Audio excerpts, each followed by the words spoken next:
ನಾಡಹಬ್ಬ ಮೈಸೂರು ದಸರಾ ಮಹೋತ್ಸವದಲ್ಲಿ ವೈಮಾನಿಕ ಪ್ರದರ್ಶನ ಆಯೋಜಿಸಲು ಅನುಮತಿ ನೀಡಿರುವುದಕ್ಕೆ ಮುಖ್ಯಮಂತ್ರಿ ಸಿದ್ದರಾಮಯ್ಯ ಅವರು ರಕ್ಷಣಾ ಸಚಿವ ರಾಜನಾಥ್ ಸಿಂಗ್ ಅವರಿಗೆ ಧನ್ಯವಾದ ತಿಳಿಸಿದ್ದಾರೆ.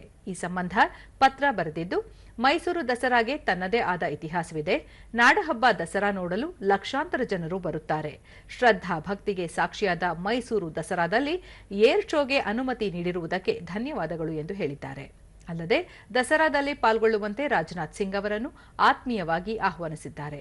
ವೈಮಾನಿಕ ಪ್ರದರ್ಶನವು ಐತಿಹಾಸಿಕ ಉತ್ಸವದ ಭವ್ಯತೆಗೆ ಹೆಚ್ಚಿನ ಮೆರುಗು ನೀಡುವುದಲ್ಲದೆ ದಸರಾ ನೋಡಲು ಬರುವ ಲಕ್ಷಾಂತರ ಜನರಲ್ಲಿ ದೇಶಭಕ್ತಿಯ ಭಾವವನ್ನು ತುಂಬುತ್ತದೆ ಎಂದು ತಮ್ಮ ಹೇಳಿಕೆಯಲ್ಲಿ ತಿಳಿಸಿದ್ದಾರೆ.